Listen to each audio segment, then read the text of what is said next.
which I mean, thank you, Katie, for mentioning my art. I brought some pictures of some cats that people might be interested in seeing. And my first poem, it came out of a poetry workshop, and I was expected to. By the way, can you hear me? Yeah. That's all good. It came out of a poetry workshop, and I was expected to describe someone I knew. So I decided I'd describe my very favourite black cat called Ellie, who's incredibly shy. And you'll hopefully get the shyness and the blackness out of this. Ellie. Buried deep in a coal mine, curled up with helmet on her head, she imagines the impossible opulence of a chainmail cloak of invisibility.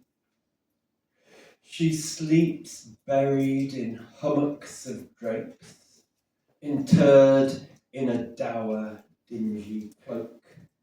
But at the dead of night, when out of the eye, she's mind-sweeping for mice on the prowl. Some days she says, I'm a big cat now, skulking up to neighbours with a hiss. But when on patrol, if there's conflict or war, she scarpers and enshrouds herself once more. I unpeel her like a ripe lychee, uncovering a thin layer of flesh surrounding a hard stony centre, thick waxy armour for her soul. Her voice is a sad cry for help, yet when help is offered she skedaddles, and when she snores, what does she dream? She dreams only to be left alone to dream.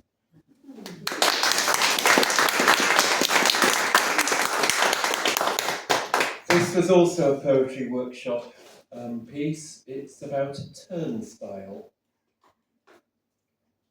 Rotating steel rods, a barrier to words, spiny cactus lobes guarding against slurs, eruptions of cliques, clusters of whiskers, metallic memoirs, felicitous flesh, gesture to freeze, warmth, emotion to breathe, restriction of self, trapped intrinsic growth.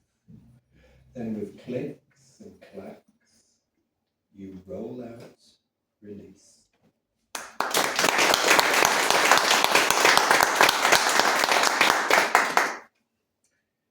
Epiphany in the backyard. Oh, this is dropping, isn't it? Sorry. Sucking on a yellow idea, the quick-witted bumblebee buzzes around an old man sleeping off his ennui. The big idea of life is not disseminated by oration. Unaware minds wring all its wisdom out without mentation.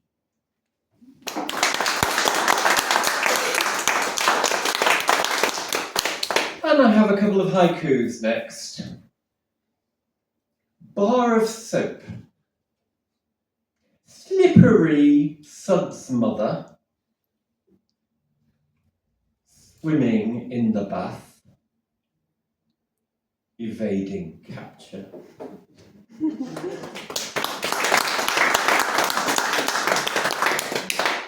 Daily rhinorrhea. Oh, that word means runny nose. Orange buses leak passengers to the pavement. Traffic grumbles on.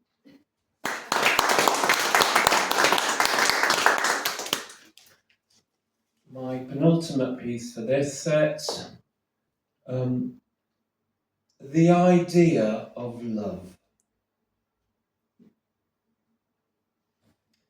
She sat alone. The day was cold and grey. And as she began, she stopped. What to say? She must start with the idea of love. Just the idea, not the thing itself. Acknowledged so, she plucked it, ripe and round, from the poison tree where it swelled its flesh, and declared it sweet to roll in the mouth, savoured it on this lonely greying day, savoured its taste of hope that never fails to delight with its promise of such joy, and she foresaw its bitter aftertaste. Yet this idea, not the thing itself, glowing round and ripe in its golden form, seduced from its tree with her gentle hands, this idea sang and thus chose itself for her life.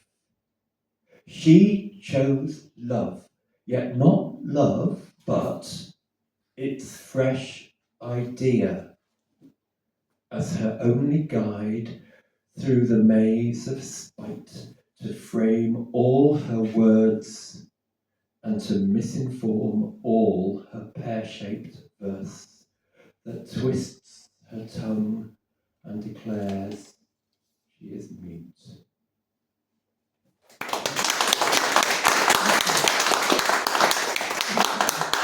And the last one for this set is probably the longest.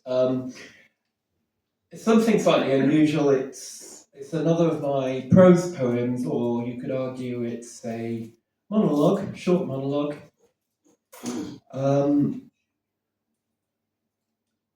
It's something I hold very dear to my heart. It doesn't refer. The speaker is not me. You'll get that very quickly. The speaker is not me, and I'm sure it's not any of you people here tonight. But it is people, or like people I've heard far too much of.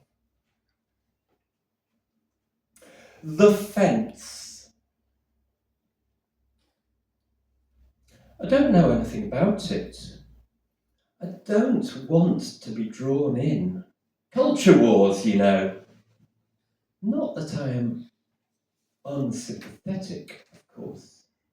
But it's too complicated to understand. It wasn't taught when I was young, and I'm too old to learn anything new. You say you're a woman, and I believe you, as long as no one else hears me say so, that is. But I also know there are those that don't believe you. It's just a war of words. Words don't matter very much to anyone, do they? Words can't hurt. They're just air. Not like sticks and stones. Oh, you say it's more than words? Punching? I wouldn't know. I'm too old to learn anything new. I've never seen anyone being hit in the face just because of who they are. Would anyone do that? No, of course they wouldn't. No one would do that without a reason. There must be a reason. Something I don't know about and haven't been told. That's why I can't get involved. You must be exaggerating or omitting something important. No, don't say anything. I don't want to be drawn in. Of course, I hate to see anyone hurt, but I need proof first. The others say you're evil. You don't look evil. But some of what they say makes sense to me. I was taught stuff at school years ago that tells me they could be right. But I'm not like them. You can trust me on that. Oh yes, they have words for you. Mostly beginning with P. I can't be drawn in. If they say all this about you, they might be right. But it's only one person's word against another's. That means there's no proof. So I have to sit on this fence. It looks like it's strong enough. You do see why I can't be drawn in, don't you? You do see why I can't take sides. So I mustn't listen to your side of the argument, because I must stay on this fence. And I can't let you message me either. It would look like I was on your side if I did. So I'm blocking you. It's all I can reasonably do.